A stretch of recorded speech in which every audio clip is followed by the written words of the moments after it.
Tikamgarh sprinkler system को किसानों ने बताया लाभकारी। अटल भूजल योजना का मिल रहा किसानों को लाभ। स्प्रिंकलर सिस्टम लगने से किसानों के चेहरों में खुशी देखी जा रही है। उनके द्वारा इसे बहुत लाभकारी बताया गया है। उनके द्वारा बताया गया कि सिस्टम लगाने से उनकी समय की बचत होती है और उसके साथ ही पहले फसल में पानी देने के लिए छोटी छोटी नहरें बनाई जाती थी, जिससे फसल लगाने में नुकसान होता था। अब वह जगह फसल लगाने के काम में आ रही है और सिस्टम लगाने से फसलों में सही तरीके से पानी पहुंच जाता है। इन्होंने अब मेहनत नहीं करनी पड़ती। सिस्टम चालू करते ही फसलों में पानी प्रारंभ हो जाता है और इसका फायदा फसलों को भी हो रहा है। वही उद्यानिकी खाद्य प्रसंस्करण विभाग जिला अधिकारी अजय रोहित ने बताया है कि पिछले 2 वर्षों में तकरीबन 900 से अधिक किसानों को इसका लाभ मिल चुका है। तकरीबन 500 से अधिक चयनित किसानों को इसका लाभ मिलने वाला है। साथ ही बताया है कि अटल भूजल योजना से किसानों को काफी लाभ हो रहा है और इस योजना का लाभ लेने के किसानों को ऑनलाइन आवेदन करना पड़ता है, जिसके बाद लॉटरी सिस्टम से किसान चयनित होते हैं और उन्हें लाभ मिलता है। क्या नाम है आपका? मनोज सिंह लोधी। मनोज जी, बताइए आपके खेत में जो स्प्रिंकलर सेट लगा हुआ है इससे क्या फ़ायदा हो रहा है और कैसे मिला है ये आपको? ये फ़ायदा ऐसा है कि इसमें शासन द्वारा फ़ायदा मिला है और ज़्यादा फ़ायदा भी बढ़िया है इससे और पानी भी कम लगता है इसमें। क्या फ़ायदा मिला शासन से आपको? शासन से फ़ायदा आधे रुपये में मिल जाता है। आधे रुपये मिल जाता है।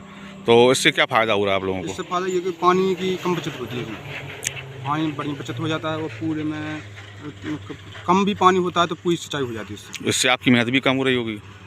क्या मेहनत भी तो कम होती है। मतलब वैसा तो फिर पानी फाड़े से बढ़ाना पड़ता है, ऐसे में बस चला दिया पूरे में पानी हो रहा है। फ़ायदा हो रहा है इससे आपको। ठीक, क्या नाम है आपका? हरगोविंद लोधी। क्या काम करते हैं आप? खेती किसानी के काम करते हैं। तो आपके खेत में भी सेट लगे हैं पानी की बात? हाँ, लगे हैं। तो इससे क्या फ़ायदा हो रहा है आप लोगों को? जी सर, पानी की कमी है इस क्षेत्र में, जैसे पानी की बचत है हमको सबसे ज़्यादा और खेती में भी उपज अच्छी होती है इससे। पहले क्या समस्या आती थी आप लोगों को? पहले फसल सूख जाती, पानी उतना तो नहीं पड़ा, तो वैसे डालते तो पानी कम हो जाती है। पहले पानी कैसे डालते थे आप लोग? जैसे डायरेक्ट डालते थे तो उससे ज़मीन भी कम होती होगी आपकी? ज़मीन कम, वो कटाव होता था ज़मीन में। अच्छा, तो अब क्या फ़ायदा हो रहा है? अब जैसे ज़मीन का कटाव भी बचा है और पानी भी कम लगता है इससे। पानी भी कम लग रहा है। हाँ, इससे फ़ायदा हो रहा है। फ़ायदा हो रहा है। तो और किसानों को लगवाना चाहिए इसको? सबको लगवाना चाहिए सर। शासन से क्या फ़ायदा मिला आपको इससे? शासन से हमसे कुछ पैसे लिए हैं, बाकी शासन ने दिए। शासन ने दिए। हाँ, योजना अच्छी है आपके लिए? अच्छी है। सर, आपसे पूछना चाहूँगा, जो स्प्रिंकलर सेट लगाए जा रहे हैं किसानों के खेतों में, तो उनसे क्या फ़ायदा है किसानों को और क्या लाभ मिल रहा है शासन द्वारा उनसे? जो देखिए, जो अटल भूजल योजना है अंतर्गत किसानों को मिनी पोर्टेबल वितरित किए जा रहे हैं किसानों की इच्छा अनुसार। इस योजना में ये है कि जैसे ड्रिप मिनी, इससे पानी की बचत होती है, पानी कम लगता है और उत्पादन अच्छा होता है। जैसे किसान को बरसात में या ठंड में उसको खेत में नहीं घुसना पड़ता है, कम पानी में उसकी पानी की बचत। जैसे उसके पास पानी कम है तो खेती तीनों फसल नहीं ले पा रहा, 2 फसल नहीं ले पा रहा, तो पानी की बचत भी हो रही और इसके अलावा उसका उत्पादन भी बढ़ रहा है, क्योंकि इस फुहार विधि में जो होता है पूरा समान पानी बरसात जैसे होती है वैसे ही पानी इस रूप में पौधों को मिलता है। सर, इसमें किसानों को बातचीत हुई, उनके द्वारा बताया गया कि जो सेट लगाए गए हैं उससे काफ़ी फ़ायदा हो रहा है, लेकिन ये अन्य फसलों के लिए किन किन फसलों के लिए फ़ायदेमंद है? सभी फसलों के लिए, सब्जियों से लेकर और अन्य फसलों, जो खाद्यान्न फसलें, इनमें भी उपयोग कर सकता है किसान। जो छोटे बाग हैं, जैसे 4 फीट पे करीब, जैसे ड्रिप है, ड्रिप तो सब्जी में भी लगती है, फलों में भी लगती है। इसके अलावा मिनी स्प्रिंकलर भी सब्जियों के लिए भी फायदेमंद है और जो और परंपरागत या किसान जो भी फसल लगा रहा है उसके लिए भी बहुत फायदेमंद है। पोर्टेबल भी इसी प्रकार का है कि यूँ भी सभी फसलों के लिए फायदेमंद है। तो सर, किसानों को इसका लाभ कैसे मिलता है?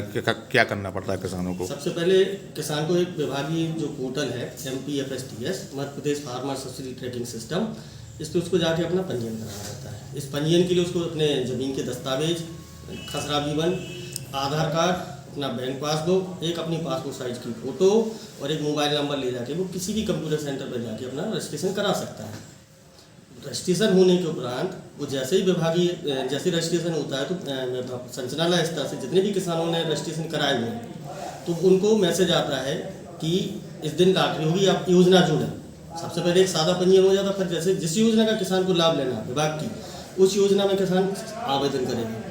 एक तय प्रक्रिया के बाद उस जितने भी उस तारीख को आवेदन आते हैं 1 महीने के अंदर, जैसे 30 तारीख तक जितने भी आवेदन आए, उनमें से वर्गवार जो लक्ष्य रहेंगे उसके आधार पर संचालनालय स्तर से लॉटरी जारी होती है। लॉटरी उपरांत लॉटरी जैसे ही जारी हो जाती है तो पूर्व में भी SSDO के द्वारा दस्तावेज सत्यापन किए गए हैं। अगर नहीं किए गए तो वो दस्तावेज सत्यापन करेगा। दस्तावेज सत्यापन के बाद जिला कार्यालय द्वारा अनुमोदन उपरांत उसका आशापत्र जारी किया जाएगा। आशापत्र जैसे ही उसका जारी हो जाएगा तो उसके पास उसको 10 दिन का समय रहता है।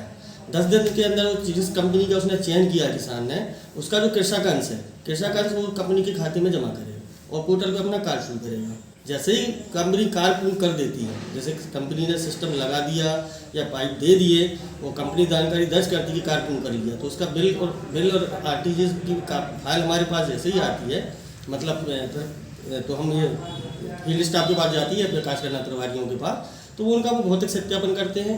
इसमें एक चीज़ और है, एक कंपनी जियो टैगिंग कर, कंपनी के प्रतिनिधि सबसे पहले जियो टैगिंग करेगा, फिर विभाग का अधिकारी रहेगा वो जियो टैगिंग करेगा मौके पे जहाँ पे, और प्लस हमारा जो विभागीय अमला है वो भी पोर्टल पर भौतिक सत्यापन करता है। ठीक, थैंक यू सर।